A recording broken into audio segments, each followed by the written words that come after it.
Hi everyone, it's Daisy and Diana Rankin coming to you today. These are messages, psychic soul messages, and a prediction or two for January the 7th to the 13th. I wanted to address something today that has come up, and we're going to have to keep petting Daisy while we do that because she loves the attention and she loves your attention. Would you like to lift your head and say hello to everybody? Do you want to say hello? Here, look out there. Look out. All right, she's not going to. She's going to be shy. Okay.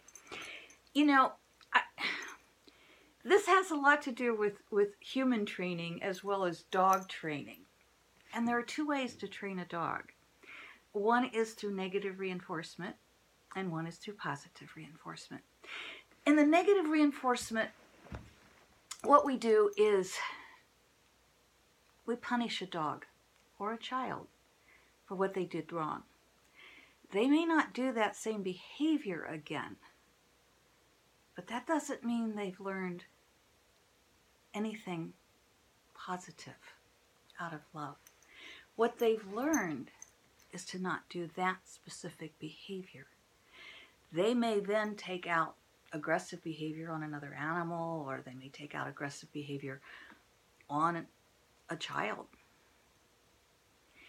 We're not that different in our world.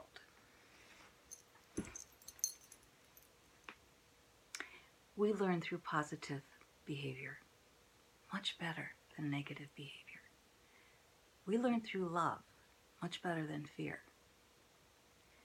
Now, what does all that have to do with what's going on in our world?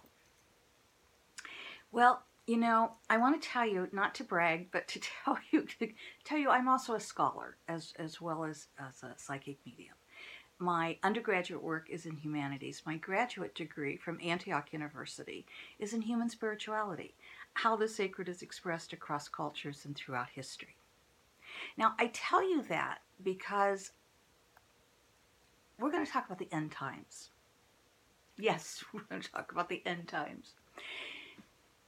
I've read many ancient texts as well as many modern texts that talk about these times we're in, between around 2017 and 2020. And many of them talk, for lack of a better term, about the end times, the end of the world. Does that mean the planet's going to blow up? No, I don't think so. Maybe part of it will. But I think we can also avoid that. We have a choice here. The Earth is going to make a transition. It's going to go through this transition. We already know it's going through a major transformation. Science tells us the Earth has shifted on its axis. Climate change is real for those of us who open our minds and eyes. We're having major weather patterns that are changing. Where I'm sitting, it's minus degrees, like it was like minus 11 below this morning, and it's never been that. Never, ever, ever been that cold. So we know we're going through major transformations politically in the world. In my country, in the U.S., we're going through crazy transformations here.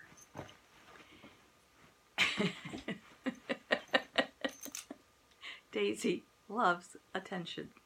Okay, so we're going to continue to give her attention while we also try to give you our attention. As we go through these transformations, they're going to happen regardless of whether we say stop or not stop. The transformation, the Earth's transformation, is going to take place. It's been predicted by most of the major ancient cultures, by most of the major texts, including religious texts as well as scholarly texts or other types of texts. So what can we do about it? Well, we have a choice. If we think about the vibration of life, if we think about the vibration of fear as opposed to love, it makes a huge difference. The vibration of fear is very thick, and it's You might hear a couple of the kitties, by the way, in the background.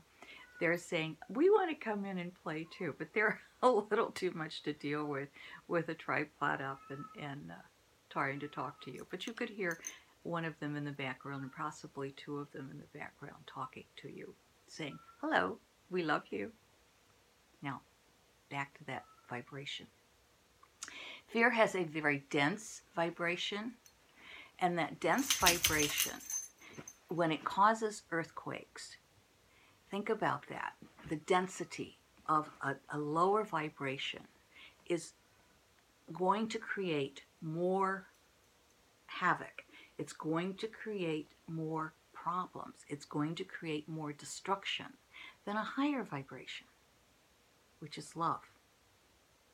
So when we look at that vibration of fear, we're creating the earthquakes. We're creating the divisiveness.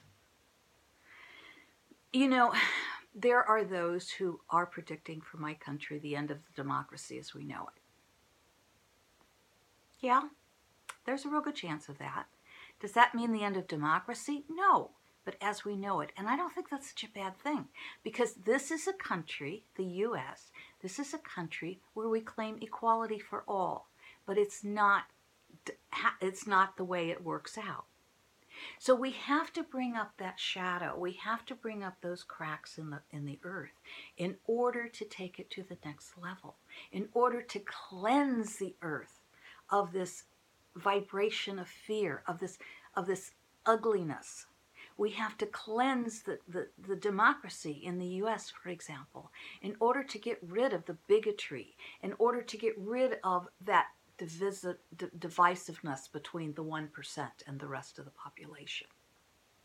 The only way that happens is for enough people to get upset about it. And I don't mean live in fear, but to say, you know what? I need to make a change.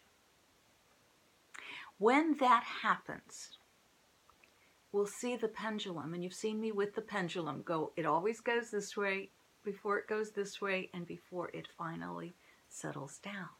So once the pendulum finally settles down, then we'll see a true democracy with equality for all beings, with greater humanity for all beings. We'll see, instead of bombing each other in the middle of the night, we talk to one another. We reach out our hands and we say, I'm hearing you. I may not fully understand your pain, but I hear that you have pain. And I want to be there to hold your hand. My friends, we're going to go through the transition. We're going to go through the end of times and the beginning of new times. But how we do that is up to each of us. Yes, our democracy in the U.S. is changing. Let's change it for something better. Yes, our climate is changing. Yes, we are going to see havoc. But we don't have to make it the end of the world. Let's make it a good transition. Let's make it a transition with greater love for all. That's the only way we're going to really get through this. Daisy thinks so too. Don't you, Daisy? This week is not necessarily going to be the easiest week. So move into love. Move into those who give you your heart, not those who take it from you. Instead of getting angry at those who aren't able to live in love, certainly have boundaries, certainly keep yourself informed, but reach out. Daisy just put her paw up on me and said, come on, Mom, let's pet me.